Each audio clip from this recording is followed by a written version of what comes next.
Great Depression caused fascism and imperialism. Technology allowed communication to be easier, which sped up the global economy. The Pacific Rim also sped up the economy around the Pacific Ocean.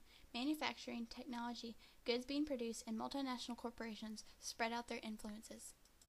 After World War II was over, there were several clues leading up to the collapse of our economy in the year 1929, but the president during that time, Calvin Coolidge, didn't act on them. Technology started growing as industrialization grew throughout the globe, advancing everything. During the 20th century, economics was changing from resource-based economics to economics that were produced and consumer-based, because there were not many rich nations, but there were many, many poor ones.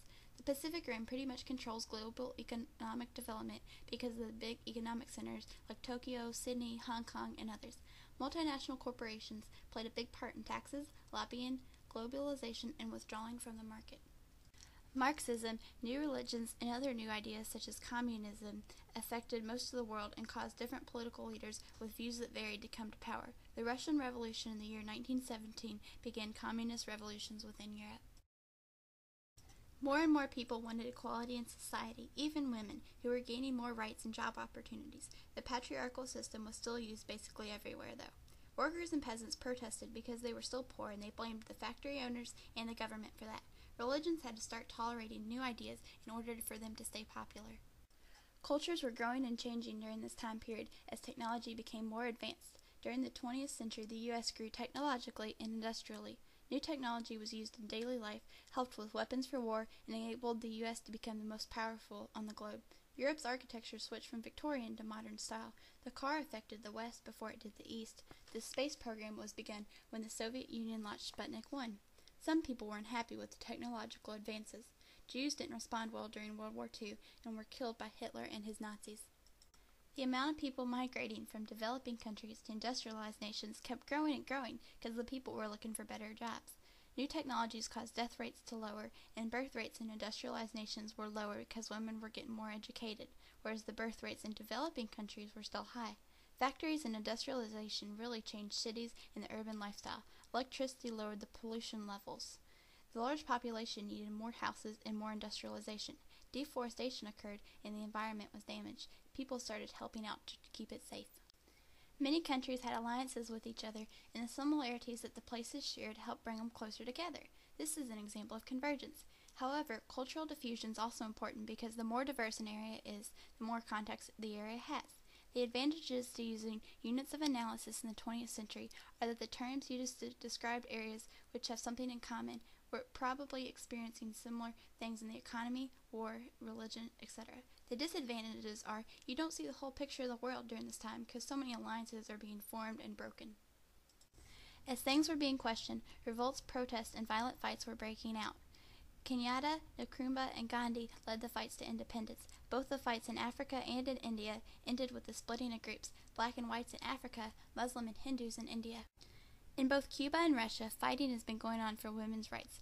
In Russia, women gained employment and education, while in Cuba, to this day, this has still not been accomplished. Both world wars influenced the economy. After the wars, colonies got independence, and the free countries got better technologies and more industrialization. After World War II in Japan, after being defeated, they became more westernized, modernized, and their economy grew and their markets grew. In the United States, computer technology was improved and nuclear weaponry design was studied. There were different kinds of economic development with colonialism. Africa became more independent and Latin America began to grow and had more economic success. While Africa's ownership by other nations was removed, Latin America stayed independent during the 20th century. They were similar because neither place industrialized under their colonial rulers. Free trade imperialism was in Latin America, but in Africa the resources and their labors were being taken for exploitation to bring profits. The Cold War, which lasted from 1947 to 1991, was a time of a continuing state of political conflict, military tension, proxy wars, and economic competition existing after World War II. This mainly existed between the Soviet Union and the powers of the Western world, particularly the U.S. The Western world refers to the United States and many Western European countries that agreed on the rebuilding of Western Europe and Western Germany. The Eastern world was headed by the Soviet Union and included its satellite countries or the countries that it occupied. Europe and colonial environments experienced different movements in nationalism. Europe had to drop colonies as it focused on situations and conflicts at home, while colonial environments concentrated on their independence. The people were struggling for independence in their economy, religion, race, war, and for getting resources. Violent protest and resistance were both efforts to try and get independences, but violent protests were faster, but they could lead to more deaths, whereas resisting passively would take quite a bit longer. At the same time, the Western nations were consuming vast amounts of everything, which brought about new technologies and ideas. This in turn caused more modernization. So, the West is once again the most powerful and the role model for the world. Countries such as India and Russia had to work to catch up, yet again, with new ideas and technologies. The Western consumer society influenced Japan and China. As technology advanced, so did fighting styles. Guerrilla warfare was when small, mobile groups of soldiers would raid and attack bigger armies that weren't as mobile by ambushes in enemy territory. It was a popular fighting style and was cheap, but it wasn't as effective as high-tech warfare. High-tech warfare involved advanced technology that allowed an army to keep its distance with more powerful and accurate weapons that the man-to-man combat of guerrilla warfare didn't allow. High-tech warfare was much more expensive, but in the long run it worked better. In the developing world, the growth of the economy was modeled after the nation with the most power. The decisions of this nation, often the United States, and today the United States, affected the entire world. Because of this, a single world could change everything, socially, politically, or economically. This is why the leading countries must be very, very careful with what they choose to do. Authoritarianism is a type of government that's characterized by a placed importance on the authority of the state in a republic or a nation. It's a political system that has leaders that aren't elected and who typically allow some individual freedoms. The roles of gender started changing during the First World War. The females started getting jobs that men usually had, and more job opportunities became available to them. However, during the Cold War, women became more domestic and did the household work and raised children. Over time, women more and more so wanted to be independent, they wanted control of their lives and of their bodies, and they started demanding respect in the place of their employment and in society. There are two types of international organizations, governmental ones and non-governmental ones. Both types have noticeably grown during 1914 to 2010. Examples of non-governmental organizations that have grown are Coca-Cola, the Red Cross, and Toyota. Examples of governmental organizations that have grown include the United Nations, the European Union, and the World Trade Organization. Colonial independence movements are rebellions or revolutions where a country's colony tries to get their independence. Some examples of these include the independence movements of India from Britain in 1947 and Indonesia's independence movement from the Netherlands in 1945, and also how Africa got decolonized in the 1960s and the 1970s.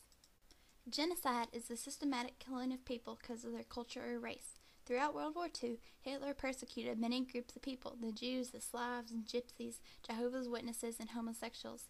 He had concentration camps where they would go and be killed. At least 5.7 million Jewish people were killed. This is an example of genocide that went on during this time period. Internationalization of popular culture is when the individual cultures of different countries come together and form one global culture because of the increased interaction that the cultures have. This has taken place across the world and is clearly noticed in television, music, and fashions of today. Wars often have a lasting effect on the governments of the countries involved.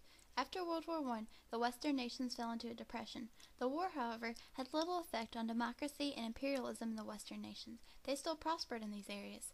In the Soviet bloc, the Tsarist rule had fallen. Stalin then rose to power and had turned Russia communist. Many European countries followed in their footsteps and switched to a more socialized government. Decolonization was successful in both Africa and India at this time. In Africa, many colonies assisted the Allies in war efforts, thus resulting in the freeing of those who had helped. In India, Gandhi offered nonviolent moral support to the British. This secured the freedom of India from British rule. After World War I, Western Europe and the U.S. fell into a global depression. Germany was blamed for World War I and paid war penalties of $33 billion. Massive crop failures caused by overproduction of farmland were felt by both the U.S. and Western Europe. Major global banks started to go out of business. Japan suffered major economic hardships but compensated by expanding. After World War II, Germany was split into 4 zones occupied by France, the USSR, British, and the U.S. The USSR was in charge of liberating most of Eastern Europe and had a huge impact on countries in the area.